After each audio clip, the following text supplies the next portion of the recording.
संविधान सन्मान समिती पुणे यांच्या वतीने संविधान दिनानिमित्त जाहीर परिसंवाद या कार्यक्रमाचे आयोजन करण्यात आले होते। विषय भारतीय संविधानाची फलश्रुती आणि त्यासमोरील आव्हाने। वक्ते डॉक्टर संजय दाभाडे, विचारवंत फुलेशाह आंबेडकर चळवळीचे ज्येष्ठ कार्यकर्ते आहेत। संविधान सन्मान समिती पुणे तर्फे जाहीर परिसंवाद आज आयोजित केलेला आहे। या परिसंवादाचा विषय आहे भारतीय संविधानाची फलश्रुती आणि त्यासमोरील आव्हाने। याकरिता आपल्या इथे प्रमुख उपस्थिती म्हणून माननीय डॉक्टर सुखदेव थोरात सर, ज्येष्ठ विचारवंत, अर्थशास्त्रज्ञ, माजी अध्यक्ष यूजीसी ग्रांट कमिशन, तसेच डॉक्टर संजय दाभाडे सर, विचारवंत, फुलेशाह आंबेडकरी चळवळीतील ज्येष्ठ कार्यकर्ते हे उपस्थित झालेले आहेत। आणि या संविधान सन्मान समिती पुणे तर्फे निमंत्रक आहेत advocate social forum Pune, all India SC/ST railway employees association Pune, all India bank of India SC/ST OBC employees association, UB सामाजिक प्रतिष्ठान, क्रांतिज्योती सावित्रीबाई फुले समता मंच, तसेच तथागत प्रतिष्ठान यांच्या वतीने आयोजित केलेला हा कार्यक्रम आहे। आणि या कार्यक्रमासाठी प्रमुख उपस्थिती लाभलेले आपले माननीय डॉक्टर सुखदेव थोरात सर तसेच डॉक्टर संजय दाभाडे सर यांचं विचार मंचावरती आगमन होत आहे। तरी आपणा सर्वांना विनंती आहे की आपण जिथे आहात तिथे उभा राहून त्यांचं स्वागत करूया।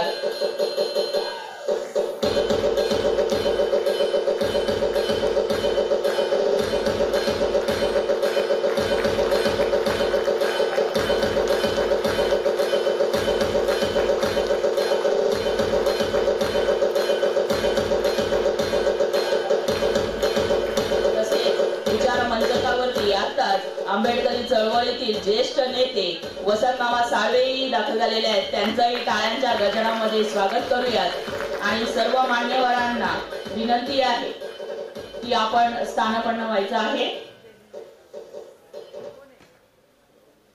आणि आता आपण कार्यक्रमाला सुरुवात करत आहोत।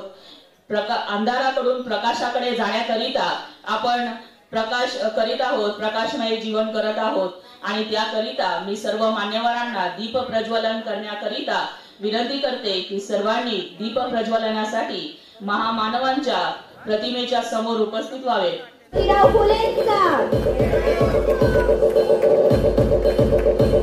शिक्षणाचा पाया रचणारे महात्मा ज्योतिराव फुलेंचा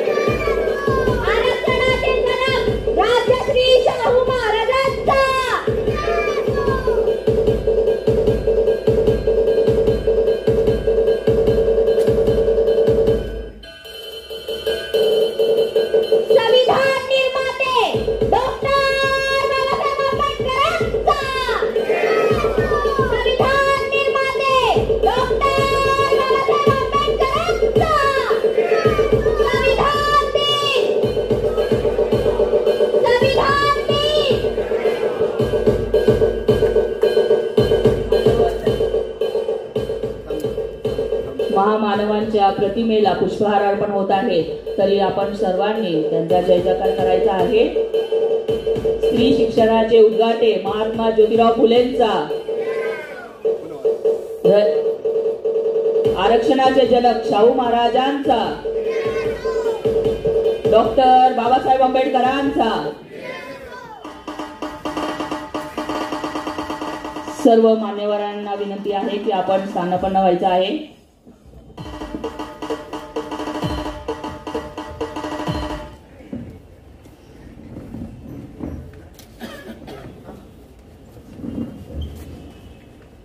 या ठिकाणी या कार्यक्रमाचं आयोजन ज्यांनी केलेलं आहे संविधान सन्मान समिती, या कार्यक्रमाच्या अध्यक्ष। यानंतर कार्यक्रमाची प्रास्ताविक सादर करण्याकरिता मी संविधान सन्मान समितीचे सदस्य माननीय कमलाकर माने साहेब यांना विनंती करते की त्यांनी कार्यक्रमाची प्रास्ताविक सादर करावी। विश्वशांतीचा मध्यम मार्ग दाखवणारे करुणासागर प्रगत भगवान गौतम बुद्ध, भारतीय राज्यघटनेचे शिल्पकार परमपूज्य डॉक्टर बाबासाहेब आंबेडकर, तसेच सर्व महापुरुष यांना त्यांच्या विचारांना प्रतिमेला त्रिवार अभिवादन. या प्रसंगी व्यासपीठावर उपस्थित आजच्या जाहीर परिसंवादाचे प्रमुख वक्ते माननीय doctor Sukhdev Thorat sir, Padmashri doctor Sukhdev Thorat sir, जे ज्येष्ठ विचारवंत, अर्थशास्त्रज्ञ व विद्यापीठ अनुदान आयोग भारत सरकार याचे माजी अध्यक्ष आहेत. तसेच आजच्या कार्यक्रमाचे मार्गदर्शक डॉक्टर संजय दाभाडे सर, जे फुलेशाह आंबेडकरी चळवळीतील ज्येष्ठ कार्यकर्ते आहेत. या परिसंवादासाठी आजचा विषय भारतीय संविधानाची फलश्रुती आणि त्यासमोरील आव्हाने. या कार्यक्रमासाठी संविधान सन्मान समिती तसेच या कार्यक्रमाचे संविधान समितीचे निमंत्रक advocate social forum Pune, all India SC/ST railway employees association, युगी सामाजिक संस्था, क्रांतिज्योती सावित्रीबाई फुले समता मंच तसेच तथागत प्रतिष्ठान यांनी या कार्यक्रमाचं आयोजन केलेलं आहे. या प्रसंगी आपण पुणे शहरातले सर्व ज्येष्ठ कार्यकर्ते, तरुण कार्यकर्ते, माता भगिनी, सर्व उपस्थित मान्यवर या सर्वांचं संविधान समितीमार्फत स्वागत करतो. संविधान समितीने 26 नोव्हेंबर ते 26 जानेवारी हा 2 महिन्याचा जो कालावधी आहे, या 2 महिन्याच्या कालावधीमध्ये संविधानाचं जनजागृती करण्याचा दरवर्षी प्रामाणिक प्रयत्न करीत आहे. आणि त्याचाच एक भाग म्हणून आजच्या या वर्षीच्या कार्यक्रमाचं हे पहिलं पुष्प आज या ठिकाणी आपण घुमतो आहे. या कार्यक्रमामध्ये शहरामधील आंबेडकरी चळवळीमध्ये जे कार्यकर्ते, जे मान्यवर आंबेडकरी चळवळ गतिमान करण्याचा, या संविधानाचं तंतोतंत पालन करून त्याचा प्रचार प्रसार करण्याचा प्रामाणिकपणे प्रयत्न करतात, अशा प्रमुख कार्यकर्त्यांचं या ठिकाणी संविधान सन्मान पुरस्कार सोहळा देखील आयोजित करण्यात आलेला आहे. संविधान समितीमार्फत आज या संविधान सभेचं आयोजनचा हेतू या ठिकाणी मी सांगू इच्छितो. लोकशाहीवर निष्ठा ठेवून प्रत्येक नागरिकामध्ये समता, स्वातंत्र्य, बंधुभाव ही मूल्ये वाढीस लागावी व राष्ट्रीय एकात्मता बळकट व्हावी, या हेतूने संविधान समिती हे अभियान राबवत आहे. त्याचबरोबर संविधानातील मौलिक तत्व, संविधानिक अधिकार, हक्क, नागरिक कर्तव्य याबाबत जागृती व्हावी, यासाठी संविधान समिती हे अभियान राबवत आहे. संविधान हे भारतीयांच्या उन्नतीचे व हक्क अधिकाराचे कवच कुंडले असल्यामुळे त्याची जागृती, त्याचा प्रचार तसेच त्याचं रक्षण हे व्हावं, त्याच्यामध्ये जागृती निर्माण व्हावी, ह्या प्रामाणिक हेतूने संविधान समिती आजवर काम करत आहे. त्यासाठी या 2 महिन्याच्या अभियानामध्ये पुणे शहरातील शाळा असतील, महाविद्यालय असतील, समाज मंदिर असतील, बुद्धविहार असतील, वस्त्या असतील, यामध्ये संविधान समितीमार्फत जनजागृतीचं काम सुरू आहे. आणि यासाठी संविधान समजून घेणे, त्याच्यातले अनेक महत्त्वपूर्ण तरतुदी साध्या सोप्या शब्दात लोकांपर्यंत पोहोचवणे यासाठी संविधानाचे अभ्यासक व तज्ज्ञ मान्यवर यांना या ठिकाणी आपण निमंत्रित केलेले आहे. आणि त्यामुळं आजचा हा विषय आपण ठेवलेला आहे की भारतीय संविधानाची फलश्रुती आणि त्यासमोरील आव्हाने. आणि यासाठी आजचे प्रमुख वक्ते मार्गदर्शन करणार आहेत. तर मी या ठिकाणी जास्त वेळ न घेता मी पुढील कार्यक्रम मॅडमने हाती घ्यावा अशी विनंती करतो व संविधान समितीमार्फत या ठिकाणी सर्वांचे स्वागत करतो.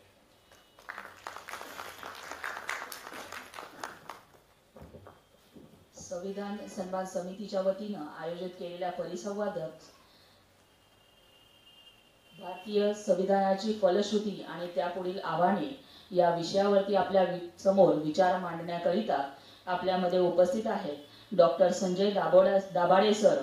हे MBBS आहेत, PhD in faculty of medicine आहेत आणि सध्या ते सहाय्यक प्राध्यापक आहेत डॉक्टर DY पाटील वैद्यकीय महाविद्यालय पिंपरी या ठिकाणी. सामाजिक कार्यामध्ये सर अग्रेसेन असतात. राज्य समिती सदस्य आहेत आदिवासी अधिकार राष्ट्रीय मंच मध्ये. ट्रायबल डॉक्टर्स फोरम दलित आदिवासी अधिकार आंदोलनामध्ये सुद्धा त्यांनी संस्थापक सदस्य आहेत. कामाचे क्षेत्र त्यांचे शिक्षण, आरोग्य, आरक्षण, आदिवासींचे प्रश्न, बोगस विरुद्ध संघटन व न्यायालयीन लढे या सगळ्या गोष्टींमध्ये आंबेडकरी चळवळ हे मांडत असतात.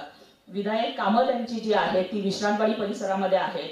रयत भवन त्यांचे तिथे चालू आहे जिथे कष्टकरी महिलांना मोफत आरोग्य तपासणी केली जाते. तसंच वाड्या वस्त्यांमध्ये मुला मुलींसाठी मोफत जीवनशाळा वर्ग आयोजित केले जातात. महिलांसाठी मोफत कौटुंबिक सल्ला केंद्र आहे. सर संपादकीय लेखन करतात. दैनिक सकाळ, लोकसत्ता तसेच महाराष्ट्र टाइम्स या दैनिक पत्रकामध्ये आणि तसेच त्यांनी खासगी विद्यापीठ कायदा अर्थात काळोखाचा जाहीरनामा, हे बाजारावादाला साथ, संविधानाचा घात असे पुस्तकं लिहिलेली आहेत. तर मी अशा दिग्गज व्यक्तिमत्वाला आंबेडकरी चळवळीतील विचारवंतांना या विचार मंचकावरती येण्याची निमंत्रित करते आणि त्यांनी आपले विचार मांडावे. आपण सर्वांनी टाळ्यांच्या गजरामध्ये सरांचं स्वागत करून त्यांचं मार्गदर्शन घ्यावं. महामानव डॉक्टर बाबासाहेब आंबेडकर, क्रांतीसूर्य महात्मा ज्योतिबा फुले, क्रांती ज्योती सावित्रीबाई फुले, आरक्षणाचे जनक छत्रपती शाहू महाराज, रयतेचे राजे छत्रपती शिवाजी महाराज, लोकशाहीर अण्णाभाऊ साठे या सर्व महामानवांना विनम्र अभिवादन करतो. आजच्या या विचार मंचावर उपस्थित असलेले सन्माननीय डॉक्टर सुखदेव थोरात सर, UGCचे चेअरपर्सन म्हणून त्यांनी दीर्घकाळ काम केलेलं आहे. त्याचप्रमाणे चळवळीतील आंबेडकरी चळवळीतील आमचे मार्गदर्शक आदरणीय वसंतजी साळवे साहेब, त्याचप्रमाणे ॲडव्होकेट कांबळे सर आणि ॲडव्होकेट अश्विनीताई आणि उपस्थित सर्व भावांनो आणि बहिणींनो, आजच्या या संविधान दिनाच्या साजरा करण्याच्या कार्यक्रमाच्या निमित्ताने मी प्रथम आपल्या सर्वांचे संविधान दिन म्हणून मनापासून अभिनंदन करतो. संविधान दिन 26 नोव्हेंबर साजरा करत असताना एकूण संविधान नेमकं काय आहे या संदर्भामध्ये एकूण जागृतीचं काम आजचे जे संयोजक आहेत आजच्या या कार्यक्रमाचे, ते विविध उपक्रमातून करतात हे आत्ताच आपण समजून घेतलं. आणि ही अतिशय महत्त्वाची बाब आहे की संविधान हे एक असं दस्तावेज आहे की ज्याने या ठिकाणी या देशामध्ये एका अर्थाने मुक्तीचा श्वास करोडोंना दिला. ज्यावेळेस आपण या संविधानाच्या बद्दल चर्चा करू बघतो आणि विशेषतः संविधानातनं नेमकं काय मिळालं आणि पुढचा प्रवास काय असेल, पुढचे धोके कोणते आहेत, हे जेव्हा आपण समजून घेण्याचा प्रयत्न करतो तेव्हा संविधानातल्या काही मूलभूत गोष्टी समजून घ्याव्या लागतील. त्याच्यामध्ये प्रामुख्याने संविधान म्हणजे एका अर्थाने सर्वोच्च असं ऑर्डर आहे, कायदा आहे. संविधान हा देशातला सर्वोच्च कायदा आहे. आणि संसदेने हा कायदा बनवला असं म्हणण्यापेक्षा कॉन्स्टिट्युएंट असेंब्लीने म्हणजे संविधान सभेने संविधान बनवलं आणि त्याच्या मार्फत एकूण शासनाचे जे 3 अंग असतात, ज्याला आपण कायदेमंडळ, विधिमंडळ, न्यायपालिका आणि सरकार, शासन, या 3 गोष्टींची, संस्थांची निर्मिती संविधानाच्या मार्फत झाली. आता संविधान जर सर्वोच्च असं दस्तावेज आहे, कायदा आहे, तर त्याची नेमकी भूमिका काय आहे? या 3 जे क्षेत्र आहेत, ज्या संस्था आहेत, त्यांच्यावर नियंत्रण ठेवण्याचं काम हे प्रामुख्याने संविधानाच्या मार्फत होताना आपल्याला दिसतं.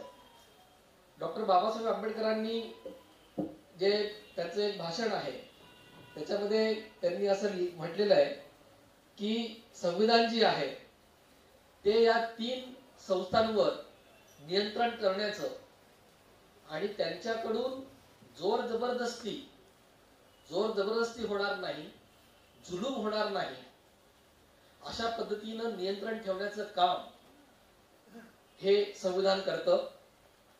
जर तसं जर झालं नाही, जर ह्या 3 संस्थांवर म्हणजे न्यायपालिका, कायदेमंडळ आणि शासन संस्था या तिघांवर योग्य नियंत्रण जर ठेवलं गेलं नाही, तर या तिघही संस्था कधी एक, कधी दुसरी, कधी तिसरी या ठिकाणी जुलूमशाही निर्माण करायला मागे पुढे बघणार नाही. अशा पद्धतीचं भाषण 17 सप्टेंबर 1949 रोजी बाबासाहेबांनी केलं. या परिप्रेक्षामध्ये आपल्याला संविधानाकडे बघावं लागतं. तर संविधानामधलेच जे वेगवेगळे प्रकरण आहेत त्याच्यामध्ये प्रकरण 3 आणि प्रकरण 4. प्रकरण 3 जे आहे ते आपल्याला माहिती की तो मूलभूत हक्कांचं प्रकरण आहे आणि प्रकरण 4 जे आहे ते डायरेक्टिव्ह प्रिन्सिपल्स किंवा मार्गदर्शक तत्व, संविधानातली मार्गदर्शक तत्व ही प्रकरण 4 मध्ये आपल्याला दिसतात. आता एकूण जेव्हा आपण संविधानाच्या बद्दल चर्चा करत आहोत तेव्हा प्रामुख्याने आताची जी संपूर्ण महाराष्ट्रातली परिस्थिती आहे, जी संपूर्ण आरक्षणमय झालेली आहे, याच्याकडे मी प्रामुख्याने या विषयावर मी या निमित्ताने बोलणार आहे. कारण की आरक्षण ही संविधानाची फलश्रुती आहे, जो आजचा विषय मला दिलेला आहे. की आरक्षण जे मिळालं, आपल्याला माहिती की राजर्षी छत्रपती शाहू महाराजांनी 1906 सालीच ते दिलं. 1935 चा जो भारताचा जो कायदा आहे त्याच्यामध्ये त्याची काही तरतूद झाली आणि अर्थातच 1931-32 चा जो पुणे करार आहे त्याच्यामध्ये त्याची मुहूर्तमेढ झाली असं आपल्याला दिसतं. आणि 1950 ला जेव्हा संविधान आलं त्याच्यामध्ये लोकसंख्येच्या प्रमाणावर आपल्याला राजकीय प्रतिनिधित्व मिळालं. परंतु ते जे प्रतिनिधित्व आहे ते 10 वर्षांसाठी होतं. जे पॉलिटिकल रिझर्वेशन आपण ज्याला राजकीय आरक्षण म्हणतो ते 10 वर्षांसाठी आपल्याला मिळालं. परंतु आरक्षणाचे जे विरोधक आहेत ते या निमित्ताने गैरसमज पसरवण्याचा प्रयत्न करतात की एकूण आरक्षण व्यवस्था ही 10 वर्षांसाठी होती. तर हा एक नेहमीच आपल्याला हा लढा लढावा लागत असतो की आरक्षण जे आहे, शिक्षणातलं आरक्षण असेल किंवा नोकऱ्यांमधलं जे आरक्षण आहे त्याला काही अशी कालमर्यादा नव्हती. कालमर्यादा 10 वर्षांची, जी दर 10 वर्षांनी सतत वाढवली जाते कॉन्स्टिट्युशनल अमेंडमेंट करून. फक्त राजकीय आरक्षण जे आहे विधिमंडळातलं आणि लोकसभेतलं ते फक्त साधारण 10 वर्षाचं होतं, हे या ठिकाणी नमूद करणं आवश्यक आहे.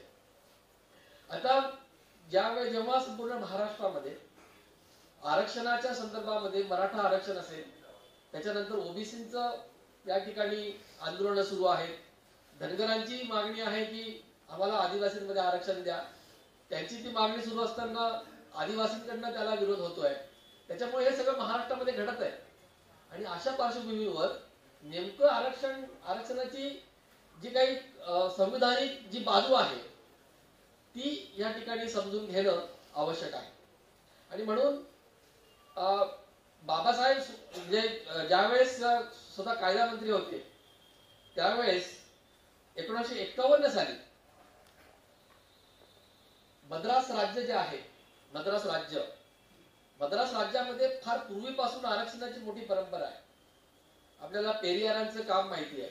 जस्टिस पार्टी, पेरियार रामस्वामी नायकर, त्याचा संपूर्ण जो लढा होता त्याचं जे त्याच्या माध्यमातून तमिळनाडूमध्ये किंवा एकूण मद्रास प्रांतामध्ये, पूर्वीचा मद्रास प्रांत हा फार मोठा होता, ज्याला आपण आता तमिळनाडू होतो त्याच्यापेक्षा फार मोठा होता. आंध्र प्रदेश, केरळपर्यंत तो जाणारा होता. आणि या मद्रास प्रांतामध्ये एक शासकीय आदेश काढण्यात आला होता. आणि त्या शासकीय आदेशानुसार त्या ठिकाणी जातीनिहाय आरक्षण देण्यात आलेलं होतं. वेगवेगळ्या जातींना आरक्षण देण्यात आलं होतं आणि त्याची काही टक्केवारी ठरवून देण्यात आलेली होती. तर त्याला कम्युनल ऑर्डर असं म्हणतात, म्हणजे जातीय आदेश असं त्याला म्हटलं जातं, जीओ, गव्हर्नमेंट ऑर्डर. तर त्या एक विद्यार्थिनी होती चंपकम दोराई राजन नावाची. त्या विद्यार्थिनीला वैद्यकीय म्हणजे मेडिकलच्या ऍडमिशनसाठी मेडिकलसाठी तिला प्रवेश हवा होता. आणि तिचं असं म्हणणं होतं की ही जी सरकारचं जी कम्युनल ऑर्डर आहे त्याच्यामुळे तिला या ठिकाणी ऍडमिशन मिळत नाहीये. त्याच्यामुळे तिने कोर्टामध्ये चॅलेंज केलं आणि सर्वोच्च न्यायालयाने तिच्या बाजूने निकाल दिला. आणि जी आरक्षण देण्याची जी व्यवस्था होती, जो आदेश होता मद्रास प्रांताचा, तो सर्वोच्च न्यायालयाने रद्द ठरवला. आता त्या मद्रास प्रांताचे जे सरकार होतं त्यांनी त्यावेळेस असं युक्तिवाद केले आणि सांगितले की संविधानातलं कलम 46 जे आहे ज्याच्या माध्यमातून असं लिहिलेलं आहे त्या कलम 46 मध्ये की एकूण जो अनुसूचित जाती, शेड्यूल्ड कास्ट आणि शेड्यूल्ड ट्राईब यांच्या आर्थिक आणि शैक्षणिक विकासासाठी, उन्नतीसाठी राज्य संस्था विशेष प्रयत्न करेल असं त्याच्यामध्ये नमूद आहे. अर्थात मी मगाशी सांगितल्याप्रमाणे प्रकरण 3 जे आहे, संविधानातलं प्रकरण 3 जे आहे ज्याच्यामध्ये वेगवेगळे कलम येतात, 13, 14, 15, 16 ही समतेचे तत्व सांगणारी कलम येतात, विशेषतः 14, 15 आणि 16. आणि त्याच्यानंतर हे जे मार्गदर्शक तत्व आहे ज्याला आपण डायरेक्टिव्ह प्रिन्सिपल्स असे म्हणतो, त्या मार्गदर्शक तत्वांमध्ये मग हे कलम 46 येतं. तर सर्वोच्च न्यायालयाचं असं म्हणणं पडलं की मार्गदर्शक तत्व जी आहेत, मार्गदर्शक तत्व ही नॉट एन्फोर्सिबल आहे, म्हणजे ते जस्टिसायबल नाहीये. याचा अर्थ असा की फंडामेंटल राईट जे म्हणजे मूलभूत हक्क जे आहेत, मूलभूत हक्कांची जर पूर्तता होत नसेल तर त्याच्यासाठी तुम्ही न्यायालयामध्ये दाद मागू शकता. परंतु मार्गदर्शक तत्वांमध्ये ज्या तरतुदी आहेत त्यांची परिपूर्ती करण्यासाठी तुम्ही न्यायालयामध्ये दाद मागू शकत नाही. अशा पद्धतीची जी भूमिका आपल्या याच्यामध्ये संविधानामध्ये पण ती भूमिका आहे. परंतु बाबासाहेबांनी त्याविषयी स्पष्ट सांगून ठेवलेलं आहे की डायरेक्टिव्ह प्रिन्सिपल्स आणि फंडामेंटल राईट्स याच्या संदर्भात जेव्हा चर्चा झाली तेव्हा जी संविधान सभेमधली चर्चा आहे त्यावेळेस बाबासाहेबांच्यावर असे आरोप करण्यात आले की तुम्ही एकीकडे स्टेट अँड मायनॉरिटीज नावाचं तुम्ही पुस्तक लिहिलं, ग्रंथ लिहिला, त्याच्यामध्ये तुम्ही सामाजिक आणि आर्थिक जे हक्क आहेत, सामाजिक आणि आर्थिक हक्क जे आहेत त्यांची ते गरजेचे आहे. म्हणजे ज्याप्रमाणे भाषणाचं स्वातंत्र्य महत्वाचं आहे, ज्याप्रमाणे इतर जे स्वातंत्र्य, मूलभूत स्वातंत्र्य जी आहेत ती महत्वाची आहेत, त्याचप्रमाणे किंबहुना ते स्वातंत्र्याचा जर उपभोग घ्यायचा असेल तर तुम्हाला सामाजिक आणि आर्थिक न्यायाची तरतूद करावी लागेल. ते झाल्याशिवाय तुम्हाला मूलभूत हक्क जे आहेत स्वातंत्र्यापासून इतर सगळे, जीविताचे स्वातंत्र्य असतील, जीविताचा हक्क असेल, राईट टू लाईफ असेल, त्याशिवाय तुम्ही ते एन्जॉय करू शकत नाही. असं बाबासाहेबांचं जे म्हणणं आहे तेच अधोरेखित करण्यात आलं संविधान सभेच्या त्या चर्चेच्या दरम्यान. आणि बाबासाहेबांवर असा आरोप करण्यात आला की तुम्ही जे मार्गदर्शक तत्व जी आहेत, मार्गदर्शक तत्वांना तुम्ही दुय्यम स्थान देत आहात, त्याची जर पूर्ती होत नसेल तर न्यायालयात जाता येणार नाही, अशा पद्धतीचं तुम्ही त्या ठिकाणी भूमिका घेतलेली. त्यावेळेस बाबासाहेबांनी जे उत्तर दिले ते फार महत्वाचं आहे. बाबासाहेबांनी सांगितलं की ही सगळं काम आता आपल्याला करायचं नाहीये. हे ज्या ज्या पिढ्या आहेत, ज्या ज्या नवीन पिढ्या येतील, आपण संपूर्ण एक विचारसरणी घेऊन आत्ताचं आर्थिक धोरण ठरवायचं नाहीये. हे त्या त्या काळातली जी व्यवस्था असेल, जे लोक असतील ते त्याविषयी निर्णय घेतील. आणि सर्वात महत्वाचं म्हणजे हे जरी मार्गदर्शक तत्व असली तरीही त्यांच्या प्रकाशामध्ये शासन संस्था जी असेल त्यांनी काम करायला पाहिजे, त्याच्यातून प्रेरणा घेतली पाहिजे या मार्गदर्शक तत्वातून, आणि त्याप्रमाणे वेगवेगळे धोरणं, वेगवेगळे कायदे हे केले पाहिजेत, असं बाबासाहेबांचं त्या एकूण मार्गदर्शक तत्वांच्या बाबत बाबासाहेबांची ही भूमिका होती. परंतु म्हणजे एका अर्थाने काही लोकांचं असं म्हणणं होतं की मार्गदर्शक तत्व एका अर्थाने संविधानामध्ये एक अपेंडिक्स सारखं आहे, ज्याची तशी फारशी गरज नाही, कारण की त्याच्या पूर्ततेसाठी तुम्ही न्यायालयात जाऊ शकत नसाल तर मग त्याला अर्थच राहत नाही. अशा पद्धतीची ती भूमिका बाबासाहेबांच्या भूमिकेच्या विरोधात घेण्यात आली होती. आणि त्याच पद्धतीने मग त्या कालखंडामध्ये, पहिल्या दशकाच्या कालखंडामध्ये सर्वोच्च न्यायालयाने सुद्धा अशीच भूमिका घेण्याचा प्रयत्न केला. मी मगाशी सांगितलं त्याप्रमाणे चंपकम दोराई राजन जी केस आहे त्याचा निवाडा करताना जेव्हा मार्गदर्शक तत्वांचा उल्लेख मद्रास सरकारने केला, ते मात्र सर्वोच्च न्यायालयाने ऐकलं नाही, ते खारिज केलं, ते फेटाळून लावलं. आणि एका अर्थाने मार्गदर्शक तत्वांचं जे महत्व बाबासाहेबांनी अधोरेखित केलं ते मात्र सर्वोच्च न्यायालयाने समजून घेतलं नाही चंपकम दोराई राजन केसमध्ये.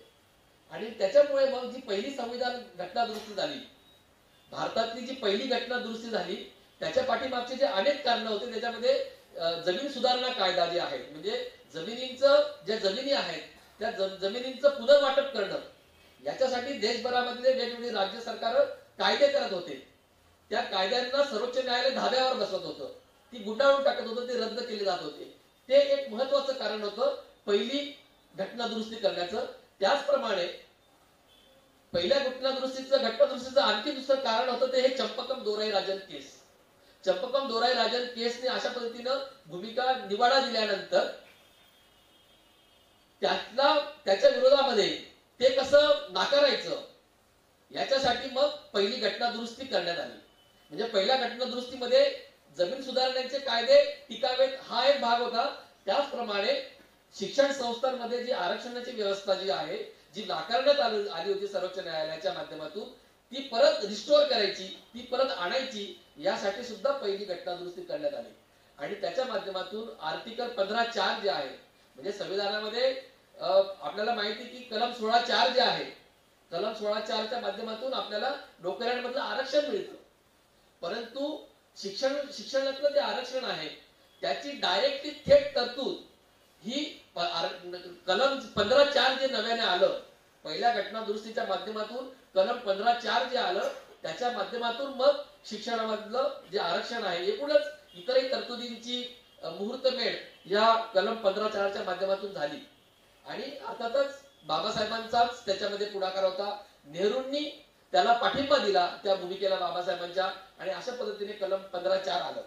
या ठिकाणी तो संघर्ष आहे, म्हणजे मूलभूत हक्क आणि मार्गदर्शक तत्व हा एका अर्थाने हे जुळवून घेण्याच्या ऐवजी सर्वोच्च न्यायालयाने चुकीची भूमिका या ठिकाणी घेतली.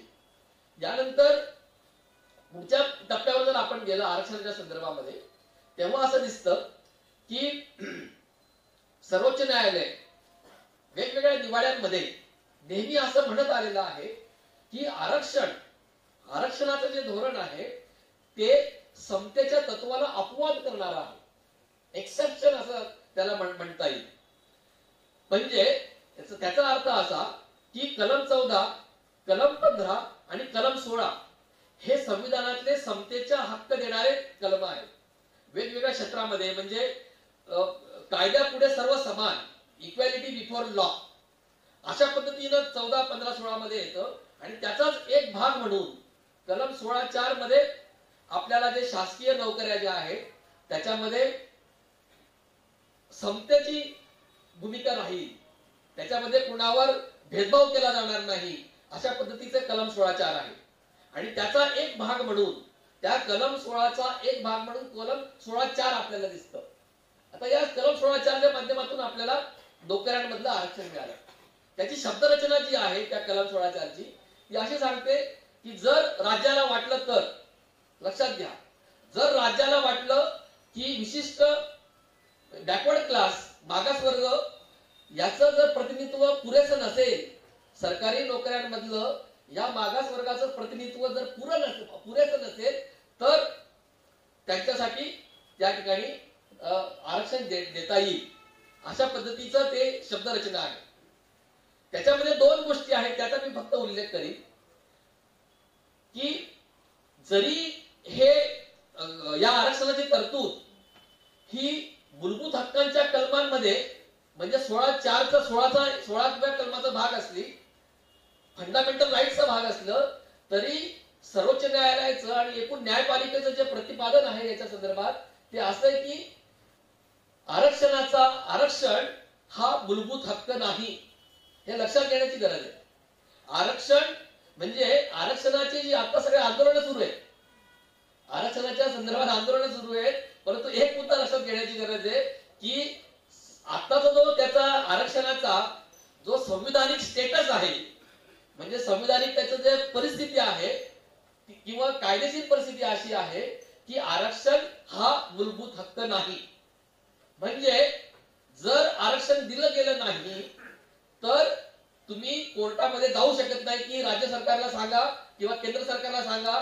तुम्ही कोर्टामध्ये असं जाऊन सांगू शकत नाही की तुम्ही राज्य सरकारला किंवा केंद्र सरकारला आदेश द्या की तुम्ही या ठिकाणी आरक्षण ठेवलं पाहिजे. म्हणजे कोर्टात जाण्याचा मार्ग नाही. म्हणजे सर्वोच्च न्यायालयाने एकंदरीत असा निवाडा दिलेला आहे की आरक्षण हा मूलभूत हक्क नाही. आरक्षण जर सरकारला वाटलं, शासन संस्थेला जर वाटलं, ते कन्व्हिन्स झाले, त्यांची खात्री पटली, तर म्हणजे अपुरे प्रतिनिधित्व आहे असं जर राज्य शासनाला वाटलं, सरकारला वाटलं, तर आरक्षण देण्याचे ताकद, क्षमता त्या सरकारकडे आहे. म्हणजे जरतरची भाषा आहे तशी एका अर्थात.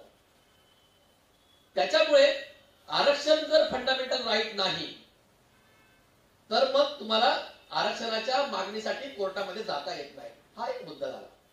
याला जोडून एक दुसरा मुद्दा येतो की आरक्षणाचं तत्व हे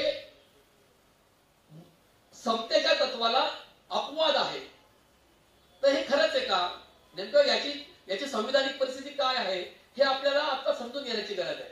कारण की त्याच्या माध्यमातून आपल्याला हे सगळं लक्षात येईल की आरक्षणाची जी लढाई आहे ती कुठल्या पातळीवर कशी जाणार आहे आणि याची संपूर्ण दिशा पुढच्या भविष्य काळातली असणार आहे.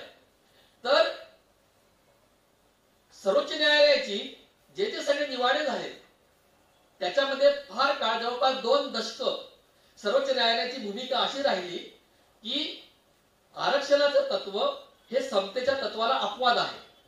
परंतु टी देवदासन नावाचं जे जजमेंट आलं, ज्याचे सुब्बाराव हे त्याचे एक महत्वाचे न्यायमूर्ती होते, त्यांचं जे जजमेंट आलं टी देवदासन नावाचं, त्या जजमेंटमध्ये, त्या निकालपत्रामध्ये पहिल्यांदा अशी भूमिका घेण्यात आली की आरक्षणाचं तत्व हे समतेच्या तत्वाला अपवाद नाही. अपवाद याचा अर्थ काय होतो की समतेचं तत्व तुम्ही म्हणजे आरक्षण द्यायचं आहे म्हणून मग समतेचं तत्व काही काळ बाजूला ठेवा, असा अपवादाचा अर्थ होतो. तर न्यायमूर्ती सुब्बाराव असं म्हटले, न्यायमूर्ती सुब्बारावांचं असं म्हणणं झालं की तसं नाहीये, त्याच्या पद्धतीने आरक्षणाचा अर्थ काढता येणार नाही. त्यांनी असं सांगितलं, जस्टिस सुब्बाराव यांनी असं अधोरेखित केलं की आरक्षणाचं तत्व हे समतेला अपवाद नसून ते समतेच्या दिशेने टाकलेलं पाऊल आहे. So it is not an exception. Empathetic process आहे की ज्याच्या माध्यमातून तुम्ही एकीकडे जे मार्गदर्शक तत्व जे आहे, मी मगाशी सांगितलं की कलम 46 मध्ये सांगितलं की तुम्हाला अनुसूचित जाती आणि जमातींच्या आर्थिक आणि शैक्षणिक उन्नतीसाठी तुम्हाला विशेष तरतुदी करता येतील. हे एकीकडे सांगितलेलं असताना त्याची जर प्रत्यक्ष अंमलबजावणी करायची असेल त्या मार्गदर्शक तत्वाची आणि समतेच्या खऱ्या अर्थाने जर तुम्हाला पूर्तता करायची असेल तर तुम्हाला आरक्षण द्यावं लागेल. अशा पद्धतीची भूमिका पहिल्यांदा भारताच्या न्यायालयीन इतिहासामध्ये पहिल्यांदा आली ती 1964 मध्ये आली, टी देवदासन केस मध्ये आली.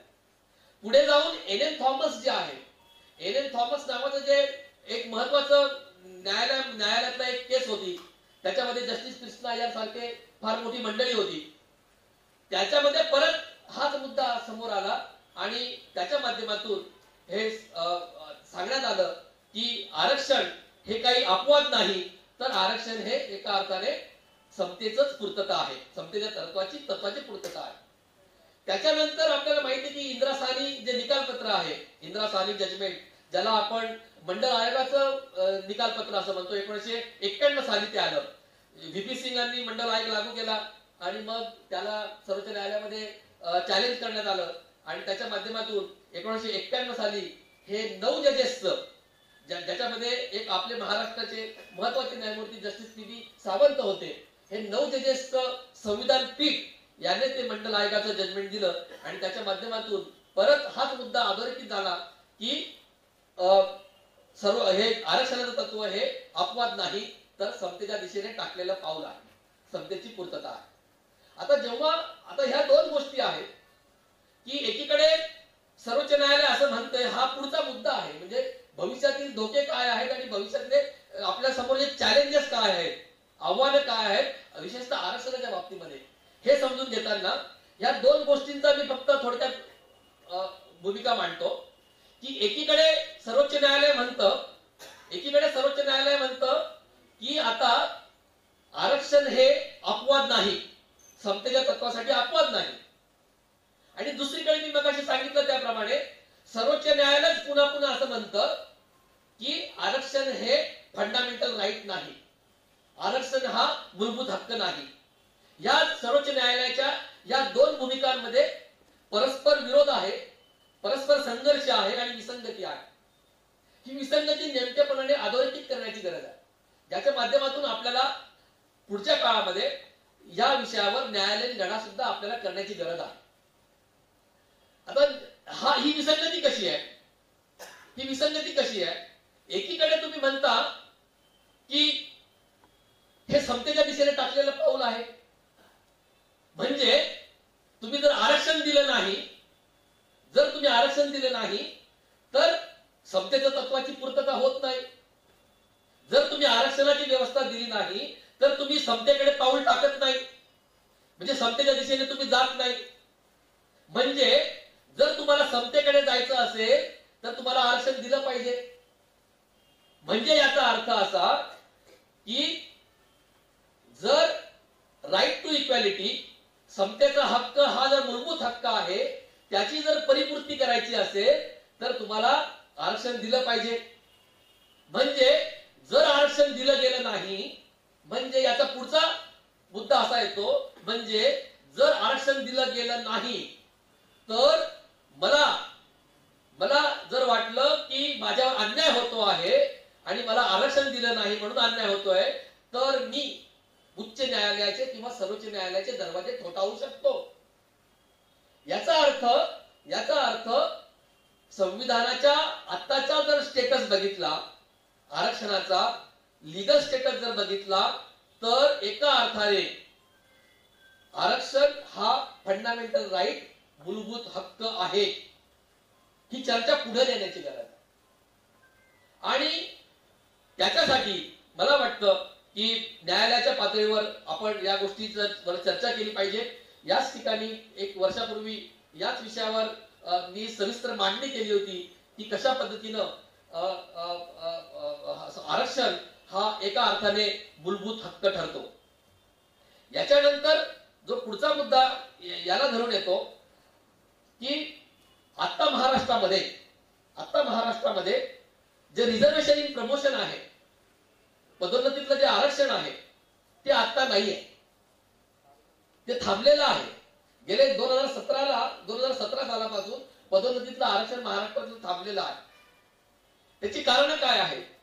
तर त्याचं कारण असे की परत सर्वोच्च न्यायालयाचा एक निकाल आहे, एम नागराज नावाचं 2006चं निकाल पत्र आहे, एम नागराज. आता या एम नागराजने काय सांगितलं की जर तुम्हाला आरक्षण द्यायचं असेल, जर तुम्हाला आरक्षण द्यायचं असेल तर तुम्हाला 3 गोष्टींची पूर्तता करावी लागेल. नंबर 1, तुम्हाला म्हणजे याच्यातलं नोकऱ्यांमधलं आरक्षण, नोकऱ्यांमधलं जर आरक्षण द्यायचं असेल तर पहिली गोष्ट तुम्हाला त्या सामाजिक गटाचं नोकऱ्यांमधलं प्रतिनिधित्व पुरेसं नाही, अपुरं प्रतिनिधित्व आहे, इनॅडिक्वेट रिप्रेझेंटेशन आहे, हे सिद्ध करावं लागेल. दुसरं तुम्हाला सिद्ध करावं लागेल की तो समाजगट हा खरोखरच मागासलेला आहे, बॅकवर्डनेस तुम्हाला सिद्ध करावा लागेल. आणि तिसरी गोष्ट तुम्हाला सिद्ध करावी लागेल ती म्हणजे जी प्रशासनाची गुणवत्ता आहे, ज्याला आपण ऍडमिनिस्ट्रेटिव्ह एफिशियन्सी म्हणतो, तिला कुठे इजा पोहोचत नाहीये ना, अशा 3 ट्रिपल टेस्ट एम नागराजने सांगितलं की या ट्रिपल टेस्टची पूर्तता तुम्हाला करावी लागेल. एम नागराजने सांगितलं 2007 साली सांगितलं. म्हणजे पहिली गोष्ट अपुरे प्रतिनिधित्व, दुसरी गोष्ट मागासलेपण आणि तिसरी गोष्ट याची एफिशियन्सी, ही तुम्हाला ह्या गोष्टी तुम्हाला याची पूर्तता करावी लागेल. अशा पद्धतीने सांगितलं 2006 साली. महाराष्ट्र सरकारने, कोणत्याही महाराष्ट्र सरकारने, कुणाचंही सरकार असो, या गोष्टीकडे लक्ष दिलं नाही. आणि शेवटी 2017 साली हे जे खुल्या वर्गातली मंडळी होती, सवर्ण मंडळी होती, त्यांनी हायकोर्टात चॅलेंज केलं, सुप्रीम कोर्टात चॅलेंज केलं आणि या ट्रिपल टेस्टची पूर्तता महाराष्ट्र सरकारने केलेली नाही, म्हणून पदोन्नतीतलं आरक्षण सुद्धा तुम्हाला देता येणार नाही अशी भूमिका त्याच्यामधून समोर आली.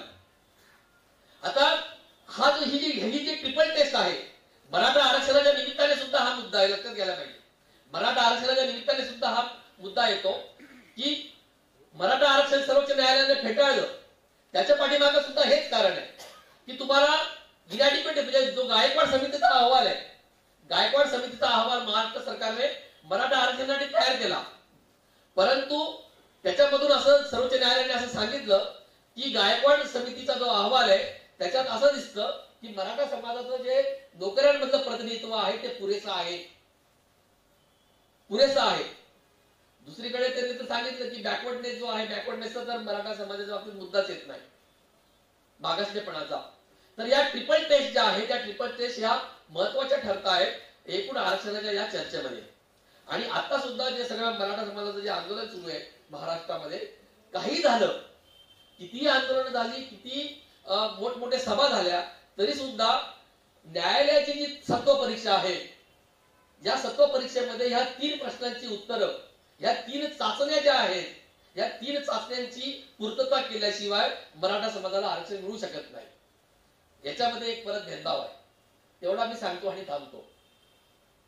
काय भेदभाव आहे, काय भेदभाव होतोय की नरेंद्र मोदींनी इकॉनॉमिकली विकर सेक्शन EWS म्हणजे सवर्ण गरिबांसाठी, लक्षात घ्या, त्या आरक्षणामधून SC जे सवर्णांचं जे आरक्षण EWS कोटा जो आहे ते सरळ सरळ सवर्ण आरक्षण आहे.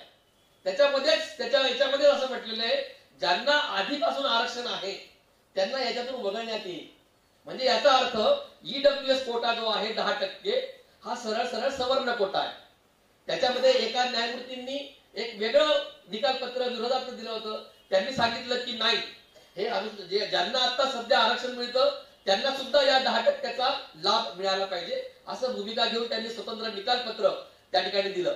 परंतु मला सांगायचा मुद्दा फक्त अधोरेखित करण्याचा मुद्दा एवढाच आहे की EWS आरक्षण देताना ही जी ट्रिपल टेस्ट आहे, एम नागराजने जी ट्रिपल टेस्ट दिली, तुम्हाला मागासले पण सिद्ध करायला पाहिजे त्या वर्गाचं, तुम्हाला त्यांचं अपुरे प्रतिनिधित्व नोकऱ्यांमध्ये सिद्ध केलं पाहिजे आणि एफिशियन्सी म्हणजे कार्यक्षमतेचा मुद्दा, या ट्रिपल टेस्टचा कुठलाही विचार त्याच्यामध्ये झालेला नाही. संविधानाची दुरुस्ती झाली, संविधानाच्या दुरुस्तीतून हे 10% आरक्षण EWS कोटा मिळाला सवर्णांना, परंतु जेव्हा ते सर्वोच्च न्यायालयामध्ये चॅलेंज झालं, EWS कोट्याला सर्वोच्च न्यायालयामध्ये आव्हान देण्यात आलं, त्यावेळेस ते आव्हान दिल्यावर सर्वोच्च न्यायालयाने या ट्रिपल टेस्टचा कुठेही संदर्भ घेतलेला नाही. म्हणजे एकीकडे तुम्ही SC ST NT OBC यांच्यासाठी आणि इव्हन मराठ्यांसाठी सुद्धा तुम्ही ट्रिपल टेस्ट लावता आणि दुसरीकडे मात्र तुम्ही ईडब्ल्यूएस आरक्षण देताना या सगळ्या आधीच्या महत्वाच्या निकालपत्रांचा किंवा निकषांचा तुम्ही कोणताही विचार केला नाही. त्याच्यामुळे हे एका अर्थाने विसंगती ही आपल्याला न्यायालयीन पातळीवर, न्यायालयीन जजमेंटच्या पातळीवर आपल्याला या ठिकाणी अधोरेखित होताना दिसते.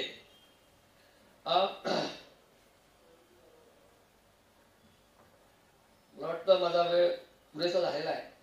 एवढ्या याच्यावर मी थांबतो. फक्त एवढं सांगेन की आरक्षणाची जी लढाई आहे ती आता अशा टप्प्यावर आहे की आरक्षणाच्या माध्यमातून आरक्षण खतम करायचं, आरक्षणाच्या माध्यमातून आरक्षण खतम करायचं, आरक्षणाला एका अर्थाने एक जोक बनवायचा, एक हास्यास्पद बनवून टाकायचं, अशा पद्धतीने संपूर्ण आताची परिस्थिती आहे. आणि हा एका अर्थाने आरक्षणासमोरचा धोका आहे असं मला या ठिकाणी वाटतं. मी थांबतो. जय हिंद.